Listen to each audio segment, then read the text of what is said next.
नमस्कार भाई लोग। जैसा कि आप लोगों को मालूम है कि 3-4 दिन से बिहार में एक न्यूज जो है वो बहुत तेजी से वायरल हो रही है, जिसमें आज तक की famous news anchor Shweta Singh कोई न्यूज कवर करने के लिए जदयू कार्यालय पटना आई हुई थी। वहां पे उनकी मुलाकात एक यूट्यूबर पत्रकार सिमाम अख्तर से हुई। सिमाम ने श्वेता से जो 2000 के नोट में चिप है कि नहीं इसके बारे में पूछा। श्वेता ने भी अपने अंदाज में, श्वेता सिंह ने भी अपने अंदाज में उसका जवाब दिया। बाकी मामला वहीं पे खत्म हो गया। उसके बाद ये खबर जो है वो वायरल होती है। वायरल होने के बाद पूरे देश में फैलती है। पूरे देश में खबर जब फैलती है उसके बाद सिमाम भी वायरल होता है। उसके बाद सिमाम को जब लगने लगता है क्या कि वो बहुत बड़ा पत्रकार हो गया है और उसकी भाषा जो है वो भाषा बहुत ज़्यादा मतलब क्या बोले एरोगेंट वाली, घमंड वाली आने लगती है। उसके बाद मैंने सोचा कि सिमाम के बारे में कुछ जानकारी ली जाए। इसके बाद मैंने उसका फेसबुक अकाउंट खंगाला। फेसबुक अकाउंट जब मैंने खंगाला तो देखा कि वो लगातार एक पार्टी के लिए ही काम करता है और एक पार्टी के लिए ही लिखते रहता है। उसके बाद मैं ये खबर वायरल होने के बाद उसके ट्विटर अकाउंट पे गया। ट्विटर अकाउंट पे गया तो वहां भी देखा कि 2-4 लोगों से इसने इसी तरह बदतमीजी से बातें की है। और ये जो अल्ट न्यूज के मोहम्मद जुबैर है उसको ये अपना आदर्श मानता है।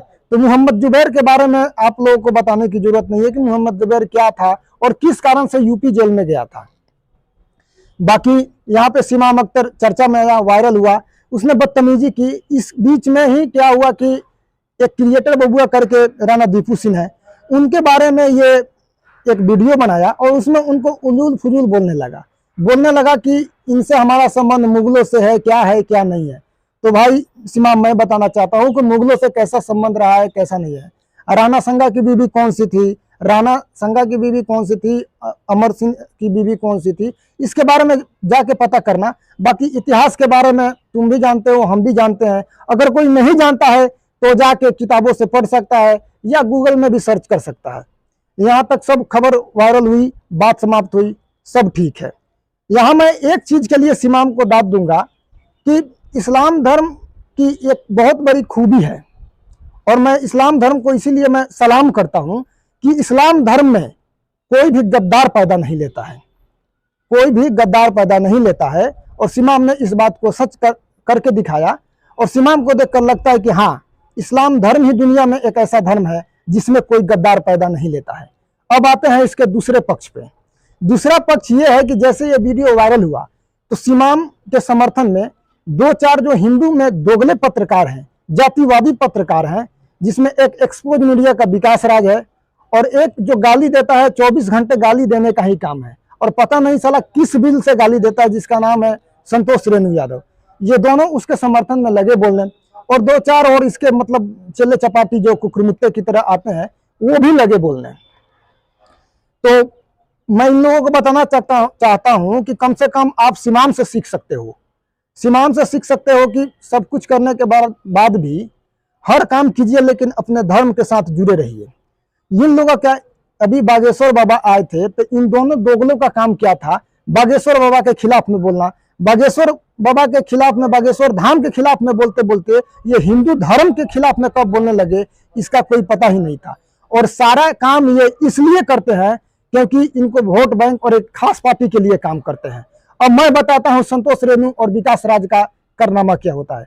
अभी कुछ दिन पहले भागलपुर में एक यादव समाज की युवती थी, उसका बीच सड़क पे स्तन काट दिया गया था एक मुस्लिम समाज के लोगों के द्वारा।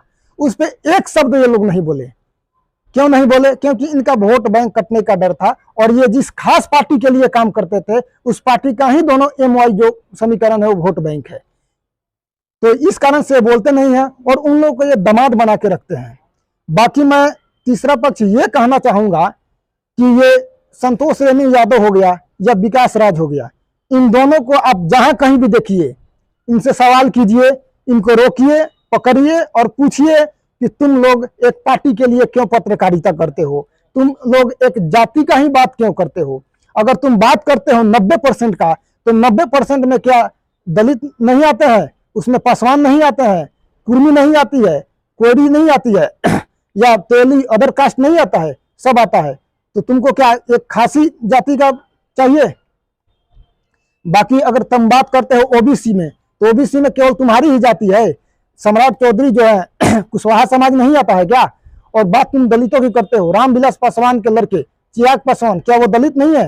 वो मुख्यमंत्री नहीं बन सकते हैं? तो इनको दलित में और ओबीसी में चाहिए तो केवल एक पार्टी का, एक परिवार का नेता चाहिए और कुछ नहीं चाहिए। इनको केवल दलितों से भी मतलब नहीं है, ना ओबीसी समाज से भी मतलब नहीं है। इनको केवल दलित और ओबीसी समाज को भड़काकर एक पार्टी के लिए काम कराना है और सत्ता की मलाई एक परिवार और एक पार्टी के लिए लाना है। और ये जो है सारे के सारे एक पार्टी के वर्कर हैं, पार्टी के गुंडे हैं। इनका काम है एक पार्टी का सपोर्ट करना और एक जाति का सपोर्ट करना। ये सारे के सारे जातिवादी गुंडे हैं।